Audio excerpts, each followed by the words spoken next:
انسان پر شیطان کب مسلط ہو جاتا ہے؟ کلمہ رب سے قرآن میں کیا مراد ہے؟ آئے جانتے ہیں آج کے ایپیسوڈ میں۔ اعوذ باللہ من الشیطان الرجیم، بسم اللہ الرحمن الرحیم۔ ناظرین السلام علیکم، تفسیر نور کے اس پروگرام میں آپ کو خوش آمدید کہتے ہیں۔ ناظرین، ہم سورہ انعام کی تفسیر کو سن رہے تھے، اب تک ہم نے 112 آیتوں کی مکمل تفسیر کو سن لیا ہے۔ آج ہم آیت نمبر 113، 114 اور 115 کی تفسیر کو سنیں گے۔ ناظرین، 113 کی تفسیر کو جاننے کے لیے آئیں اس کی تلاوت اور ترجمے کو سنتے ہیں۔ كتاب أنزلناه إليك مبارك ليدبروا آياته وليتذكر أولو الألباب بسم الله الرحمن الرحيم ولتصغى إليه أفئدة الذين لا يؤمنون بالآخرة وليرضوه وليقترفوا ما هم مقترفون۔ اور شیطان اپنے فریب بھرے جملے لوگوں کے لیے کہتا ہے تاکہ نتیجے کے طور پر ان لوگوں کے دل جو روز قیامت پر ایمان نہیں رکھتے ان کی طرف مائل ہو جائیں اور وہ اس پر راضی ہو جائیں، اور جو گناہ بھی وہ انجام دینا چاہتے ہیں وہ انجام دیں۔ ناظرین، یہ تو تھی آیت نمبر 113 کی تلاوت اور ترجمہ۔ اب دیکھتے ہیں کہ اس کے اندر نکات کون کون سے پائے جاتے ہیں۔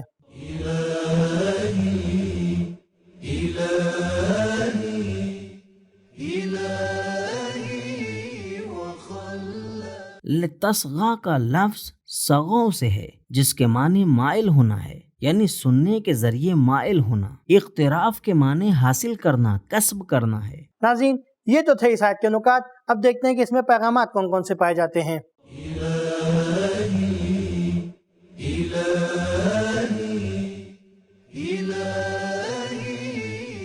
نمبر 1، وسوسے اور جھوٹی تبلیغ ہی انسان کے انحراف کا باعث نہیں ہے، بلکہ اسے سننا، دل سے پسند کرنا، اس میں کھو جانا، یہ سب کچھ مؤثر ہے۔ نمبر 2، آخرت پر ایمان نہ رکھنا باعث بنتا ہے کہ شیطان انسان پہ مسلط ہو جائے اور اس پر قبضہ کر لے۔ ناظرین، خدا کا لاکھ لاکھ شکر ہے کہ ہم سورہ انعام کی 113 آیتوں کی مکمل تفسیر کو سن چکے ہیں۔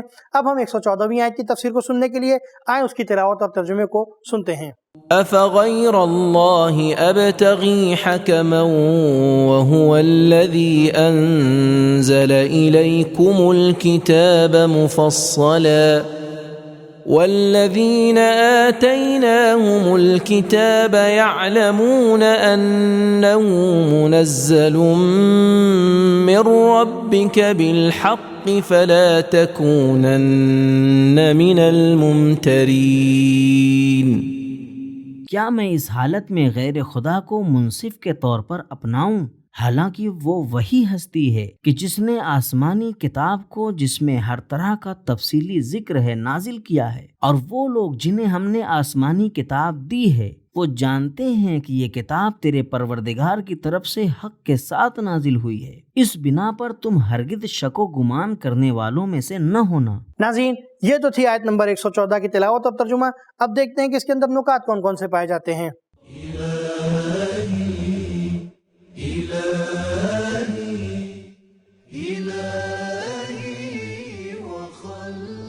بعض لوگوں نے حکمن کے معنی اور حاکم ایک ہی قرار دیے ہیں، لیکن کچھ نے کہا ہے کہ حکم سے مراد فیصلہ کرنے والا ایسا شخص ہے جسے دعوے کے طرفین نے انتخاب کیا ہو، لیکن حاکم ہر طرح کا فیصلہ کرنے والا ہے۔ تفسیر نمونہ، تفسیر المنار۔ مجموع بیان میں ہے کہ حکم وہ ہے جو حق کو انصاف کے ساتھ فیصلہ کرے، لیکن حاکم ہر قاضی کو کہا جاتا ہے۔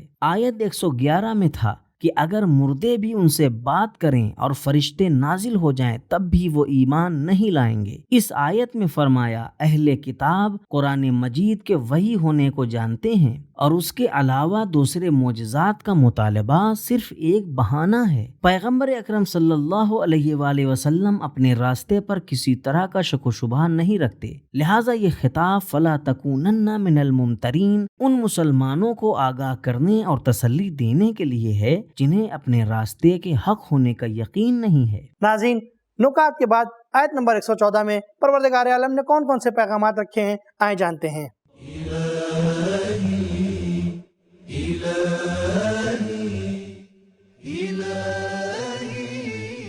نمبر 1، قرآن مجید جیسی کتاب کے ہوتے ہوئے فیصلے کے لیے کسی دوسرے کی طرف جانا صحیح نہیں اور قابل مذمت ہے۔ پروردگار عالم ہی کو قانون بنانے اور فیصلہ کرنے کا حق حاصل ہے۔ نمبر 2، اللہ تعالیٰ نے قرآن مجید کو تفصیل کے ساتھ نازل کیا ہے۔ نمبر 3، اسلام کی حقانیت پر ایک دلیل توریت اور انجیل میں گزشتہ انبیاء کا بشارت دینا ہے۔ چنانچہ ایک دوسری آیت میں فرمایا، وہ اہل کتاب انہیں یوں جانتے تھے جیسے اپنی اولاد کو جانتے ہوں۔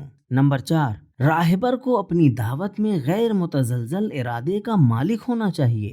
ارادے کی پختگی اسے استحکام دیتی ہے۔ نمبر 5، اہل کتاب کے ایمان نہ لانے کی وجہ سے کہیں ایسا نہ ہو کہ آپ کے اندر شک و شبہ پیدا ہو جائے، کیونکہ وہ قرآن مجید کی حقانیت کو خوب اچھی طرح سے جانتے ہیں، جبکہ ان کا انکار کرنا صرف ان کی ہر دھرمی کی وجہ سے ہے۔ ناظرین، یہاں پر ہماری 114 آیتوں کی تفسیر مکمل ہو گئی ہے۔ اب آیت نمبر 115 کی تفسیر کو جاننے کے لیے آئیں اس کی تلاوت اور ترجمے کو سنتے ہیں۔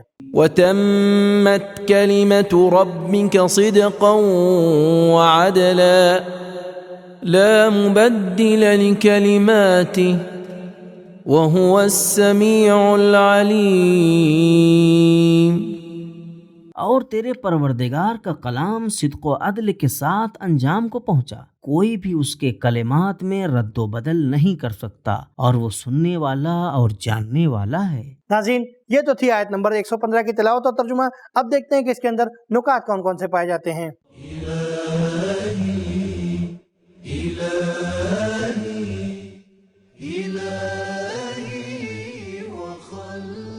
گزشتہ آیت کی دلیل کی بنا پر اس آیت میں کلمتوں سے مراد قرآن کی آیات ہیں، جبکہ قرآنی لغت اور روایات میں لفظ کلمتوں سے مراد کبھی حتمی وعدہ ہے، جیسے وَتَمَّتْ كَلِمَةُ رَبِّكَ الْحُسْنَى عَلَى بَنِي إِسْرَائِيلَ بِمَا صَبَرُوا، سورہ اعراف آیت نمبر 137۔ اس میں بنی اسرائیل کے صبر کی وجہ سے وعدہ الہی کے محقق ہونے کو بیان کیا جا رہا ہے۔ کبھی دین کے معنی میں آیا ہے، جیسے کلمت اللہ یعنی دین خدا، کبھی پیغمبر اور اولیاء خدا پر اطلاق ہوا ہے۔ چنانچہ حضرت عیسیٰ علیہ السلام کے بارے میں ہم پڑھتے ہیں سورہ نساء آیت نمبر 171۔ روایات میں ائمہ علیہم السلام کے اقوال سے نقل ہوا ہے کہ ہم کلمات الہی ہیں، نحن الکلمات، بہار جلد نمبر 24 صفحہ نمبر 174۔ ناظرین، یہ تو تھے آیت نمبر 115 کے نکات۔ اب دیکھتے ہیں کہ اس کے اندر پیغامات کون کون سے پائے جاتے ہیں۔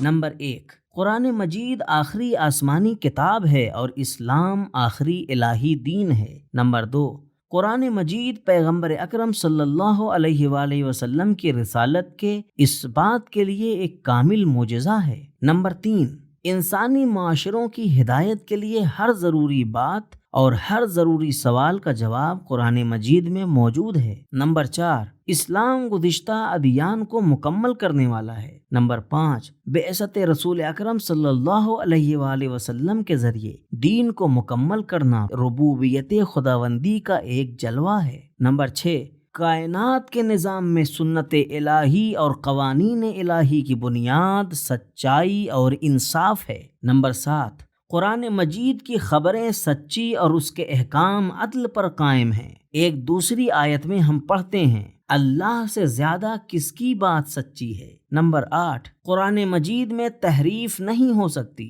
نمبر 9، پروردگار عالم انسانی ضروریات کو بہت اچھی طرح سے جانتا ہے، اسی بنا پر اس نے قرآن مجید کو نازل کیا ہے۔ تو ناظرین، پتہ چلا کہ جب انسان قیامت کا انکار کر دیتا ہے تو اس کا مطلب یہ ہے کہ اس کے اوپر شیطان مسلط ہو گیا ہے، اور قرآن کریم میں کلمہ رب سے مراد کہیں کہیں پہ حتمی وعدہ اور کہیں کہیں پر ائمہ معصومین علیہ السلام ہے۔ ناظرین، آج کا ہمارا یہ ایپیسوڈ یہیں پر ختم ہوتا ہے، انشاءاللہ پھر ملیں گے، تب تک کے لیے شکریہ، خدا حافظ۔ سبیل قرآن، قرآنی سماج کی پہچان۔